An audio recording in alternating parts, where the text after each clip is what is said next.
सिर्फ नशे से दूर होना ही काफ़ी है या कुछ और भी करना पड़ेगा? नमस्कार दोस्तों, मेरा नाम है अमोल जोशी। पिछले कुछ समय से मैं डी एडिक्शन के क्षेत्र में कार्य कर रहा हूँ और उसी से संबंधित कुछ छोटे छोटे मैं चीज़ें मैं आप लोगों के साथ शेयर करता हूँ। मित्रों, एक विचार ये होता है व्यक्ति का कि तूफान आया था, तूफान गुजर गया, सब ठीक हो गया। आखिर तूफान तो गुजर ही गया ना, अब किस प्रकार की चिंता करें, अब क्यों परेशान हो।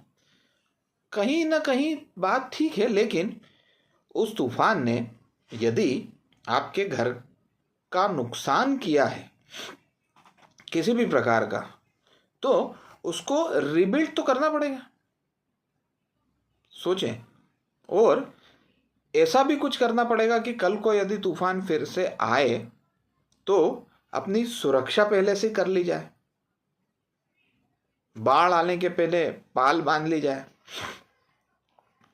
क्या यह संभव है? मेरे देखे ये बिल्कुल संभव बात है, लेकिन ये भी उतना ही सत्य है कि सिर्फ नशे से दूर होना या सोब्राइटी ही पर्याप्त नहीं है, उसको मेंटेन भी करना पड़ता है। जैसे मेरे एक मित्र कहते हैं कि ये एक स्पाइरल की तरह है। स्पाइरल आपने देखा होगा। तो यदि आप ऊपर नहीं जा रहे हैं तो आप वापस नीचे की ओर आ रहे हैं। इसमें बीच में स्थायी रहने का कोई तरीका नहीं है। तो यदि आप आध्यात्मिक तौर पे ग्रोथ कर रहे हैं तो आप ऊपर जा रहे हैं, नहीं तो आप नीचे आ रहे हैं। बीच में आप टिके हुए नहीं रहने वाले हैं। तो दोस्तों, ये बहुत गहरी बात वो अक्सर शेयर किया करते हैं और मुझे भी लगता है, समझ में आता है कि यदि आज मैं एडिक्शन से मुक्त हो गया हूँ तो मुझे उसको मेंटेन भी करना आवश्यक है। मुझे वो स्थिति, मेंटल स्टेट, बिहेवियर बना के रखना भी आवश्यक है और रिचुअल्स का फॉलो करना भी आवश्यक है, ताकि फिर से मैं उस जाल में न चला जाऊं, या अगर जाने की पोजीशन आए तो पहले ही अपना बचाव कर लूं। अब होता क्या है, कई बार व्यक्ति खालीपन को भरने के लिए, कोई दुख को भुलाने के लिए, कोई बचपन की कुंठा को दबाने के लिए, सप्रेस करने के लिए नशे का प्रयोग करता है या नशे का बिहेवियर करता है। अब नशा तो उसका जो पदार्थ है उससे तो वो तो बंद हो गया, बॉटल तो हट गई, लेकिन वो खालीपन तो अभी भी है,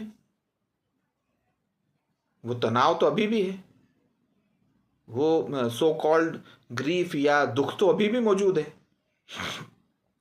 जिसका किसी प्रकार से कोई ट्रीटमेंट लिया ही नहीं गया है। तो वो वैक्यूम तो वहां पे हमेशा मौजूद ही रहेगा। खाली जगह, वो प्रकृति खाली जगह पसंद नहीं करती, वो खाली जगह को फिर भरती है। तो यदि वो सही तरीके से, सही जगह से नहीं भरा गया है तो फिर संभावना बढ़ जाती है कि वो पुराने बिहेवियर की तरफ आकर्षित हो जाता है या पुराना बिहेवियर फिर से करने लगता है। अब दोस्तों, पुराना बिहेवियर फिर से करने लगेगा व्यक्ति तो क्या होता है ये हम सबको पता है। तो किया क्या जाए? करना ये जरूरी है कि यदि आध्यात्मिक शून्यता से बाहर निकल के नशे से मुक्ति पाई हुई है तो कुछ रिचुअल्स मिलेंगे, कुछ बुक्स मिली होंगी पढ़ने को, कोई व्यक्ति होगा जिससे आपको बात करनी होगी, तो रेगुलरली उससे बात करना आवश्यक है। कोई ध्यान के प्रयोग आपको बताए गए हैं, कुछ मॉर्निंग रिचुअल्स, सुबह क्या करना चाहिए, दोपहर क्या करना चाहिए, शाम क्या करना चाहिए, जैसे कि मैं जनरली बताता हूँ। अगर वो बताए गए हैं तो उसका पालन करना चाहिए, क्योंकि ये ऐसा तो है नहीं कि एक बार गोली खा ली, बुखार उतर गया और फ्री हो गए।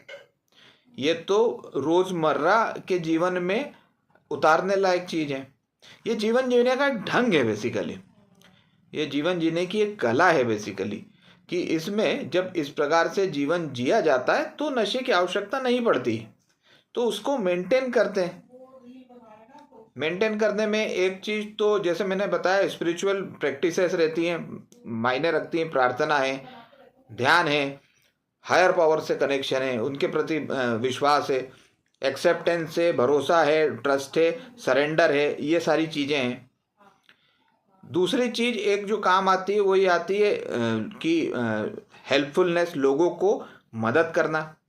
मतलब मैं तो आज निकला बाहर, मैंने आपकी भी मदद करना चालू करी, तो लोगों की मदद करना, कुछ ग्रुप्स में अटैच होना, उन लोगों के साथ रहना जो आज के दिन सोब्राइटी का लुत्फ उठा रहे हैं, उन रिचुअल्स को, उन किताबों को हमेशा रेफर करना, उन तरीकों का हमेशा बार बार, क्योंकि माइंड भूलने में भी बहुत पारंगत है, तो बार बार उसको रिकॉल करना, याद करना भी आवश्यक है, ताकि उससे बाहर निकल के आ जाएं। कई बार कुछ मित्रों का पैटर्न बन जाता है कि 6 महीने तो वो दूर रहेंगे, फिर 3 महीने करेंगे, फिर 6 महीने दूर हो जाएंगे, फिर 3 महीने करने लगेंगे। ये पैटर्न भी धीरे धीरे धीरे धीरे धीरे उनको नुकसान पहुंचाता चलता है। तो इसको यदि इस प्रकार से व्यवस्थित किया जाए कि जीवन में एक बार जब ये सारी चीज़ें सीख ली गई हैं, तो प्रॉपर तरीके से इससे बाहर भी निकला जाए, तो अब जो अकेलापन है उसका भी ट्रीटमेंट हो जाए। जब हम किसी की मदद करते हैं तो अकेलापन हमारा दूर हो जाता है, मित्र तो हमारे बन ही जाते हैं। किसी प्रकार का तनाव है, दुख है, तो काउंसलर की मदद से, डॉक्टर की मदद से, या अपने किसी सलाहकार की मदद से हम उस दुख से भी बाहर आ जाते हैं। जीवन को, जीवन के स्तर पे, मतलब जीवन के धरातल, यथार्थ के धरातल पे जीना हमको नहीं आता है, तो एक्सेप्टेंस की हम प्रैक्टिस करते हैं, स्वीकारोक्ति, जो जैसा है वैसा है वो समझ के एक्सेप्टेंस लाते हैं। अपने से एक बड़ी पावर, उच्च शक्ति बोलें, भगवान बोलें, गॉड बोलें, अल्लाह बोलें, जो भी आप बोलना चाहते हैं, नेचर बोलें, उन पर भरोसा, ट्रस्ट, विश्वास, क्योंकि पुराने समय से देखा गया है कि जिसमें विश्वास होता है हिम्मत तो अपने आप आ जाती है। तो विश्वास, एक्सेप्टेंस, विश्वास, सरेंडर, सरेंडर भी, जो भी लाइफ की परिस्थिति है, जो भी लाइफ की स्थिति है, उसके सामने उसको स्वीकार करके नतमस्तक होना। तनाव होता क्यों है? तनाव सिर्फ इसलिए होता है कि व्यक्ति विरोध करता है। सुबह से शाम तक हमारे जीवन में आप देखेंगे व्यक्ति विरोध ही करता चलता है, रेजिस्ट ही करता चलता है। And what we resist will persist. जिस चीज का हम विरोध करते हैं वो हमारे जीवन में दुगनी ताकत से वापस आती है, वो कहीं जाती नहीं है, बल्कि दुगनी शक्ति से हमारे पीछे आ जाती है।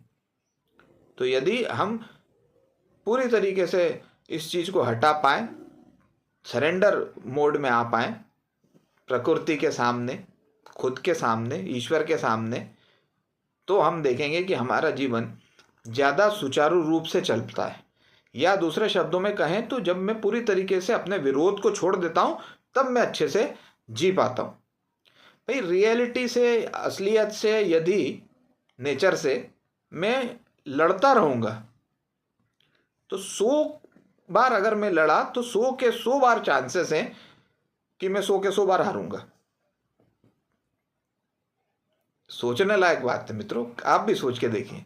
रियलिटी के साथ हम जितना लड़ेंगे उतना हारते ही चलेंगे, कभी नहीं जीत पाएंगे, क्योंकि जो है, जैसा है वैसा ही है, उसमें तो कोई बदलाव होने वाला है नहीं। हाँ, मैं ये सोच सकता हूँ कि मेरे हिसाब से सारी व्यवस्था होनी चाहिए, जो कि संभव है नहीं। तो कोई भी एडिक्ट हो, अगर उसने अपने जीवन में ये देखा है, इस प्रकार से सोचा है, और अगर वो इस प्रकार की गलत मन स्थिति में आ गया है कि अब तो हो गया, मैंने तो छोड़ दिया है, अब तो मैं सब कुछ ठीक हो जाएगा, तो मित्रों ये भी एक प्रकार से कभी कभी दुखद स्थितियों का निर्माण करती है। पूरी तरीके से हमेशा हमेशा के लिए मुक्ति पाना है। मान लीजिए किसी को डायबिटीज है, तो वो क्या करता है, बेसिकली वो शुगर नहीं खाता ना, शक्कर नहीं खाएगा। तो उसके लिए अगर वो मन में शक्ति रखता है, सेल्फ विल के से काम करता है, इच्छा शक्ति से काम करता है, कुछ चीज़ों को अवॉइड करता है, कुछ ना कुछ प्रयत्न करता रहेगा, तब तो ठीक है। यदि वो भूल गया, बोलेगा नहीं मैंने तो कल दिन भर शक्कर नहीं खाई तो मेरा तो डायबिटीज़ ठीक हो गया, तो ये तो पॉसिबल है नहीं। रोज डेली बेसिस पे हर प्रतिक्षण याद रखना आवश्यक है। लेकिन ये याद रखना से टेंशन या स्ट्रेस नहीं लेना है, सिर्फ याद रखना है कि मुझे इस प्रकार की समस्या थी या है, जिससे कि मैं आज के दिन तो मुक्त हूँ, अब कल के दिन मैं उससे वापस न चला जाऊं। इसके लिए कुछ छोटे नियम मुझे बताए गए हैं, कुछ चीज़ें मुझसे शेयर की गई हैं, मुझे सिर्फ उनको फॉलो करना है, मुझे सिर्फ उनके हिसाब से जीवन चलाना है। और जब मैं इसको सिद्धांत के रूप में नहीं मानता, जब मैं ये मानता हूँ कि ये सिद्धांत नहीं है, ये जीवन जीने का तरीका है, this is a way of life, और जब उस तरीके से मैं जीवन को जीना चालू कर देता हूँ तो मैं देखता हूँ कि मेरा एडिक्शन सदा के लिए मुक्त हो जाता है, मैं सदा के लिए दूर हो जाता हूँ। क्योंकि आपने देखा होगा एक रिएक्ट करना भी एक एडिक्ट की पर्सनालिटी का बहुत प्रमुख हिस्सा होता है।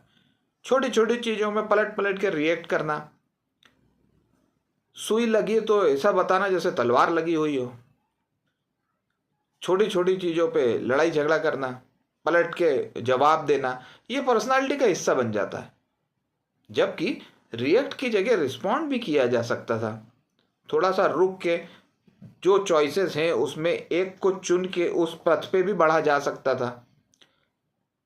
लेकिन ये सारी चीज़ें आती हैं अवेयरनेस से, और अवेयरनेस आती है सही जगह पे कनेक्ट होने से, सही जगह से दिशा निर्देश लेने से, खुद के प्रति भी दयालु होने से, लोगों के प्रति दयालु होने से, कुछ भगवान के ऊपर विश्वास करने से, लोगों की मदद करने से, जो छोटे छोटे नियम या रिचुअल्स बताए गए हैं उनको फॉलो करने से, जब कोई व्यक्ति इन सब चीज़ों का सही प्रकार से पालन करता है तब जाके उसको जीवन अच्छा महसूस होने लगता है। और जीवन ही तो अच्छा महसूस करने के लिए पहले वो नशा किया करता था। जब जीवन अच्छा महसूस करने लगा, जीवन अच्छा महसूस होने लगा, तब मुझे फिर नशा करने की कोई आवश्यकता नहीं पड़ी। यही तो बेसिक तंत्र है, यही तो मुख्य सूत्र है। तो सिर्फ सोब्राइटी मतलब आज के दिन नहीं पी वो तो अच्छी बात है, आज के दिन का तो ज़रूरी भी है, लेकिन ये पर्याप्त नहीं है।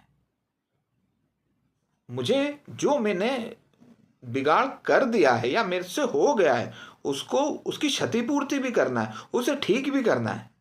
जब मैं ये सारी चीज़ें ठीक करता हूँ एक सेंस ऑफ अचीवमेंट आता है, मन में एक भरोसा आता है, एक विश्वास आता है, एक कॉन्फिडेंस आता है।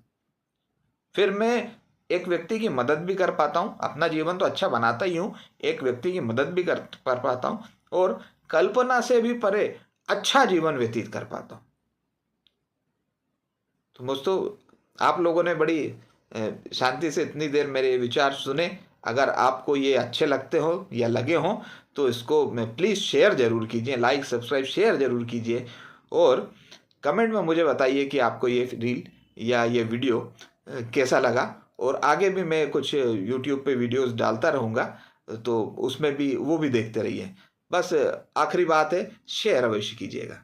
धन्यवाद।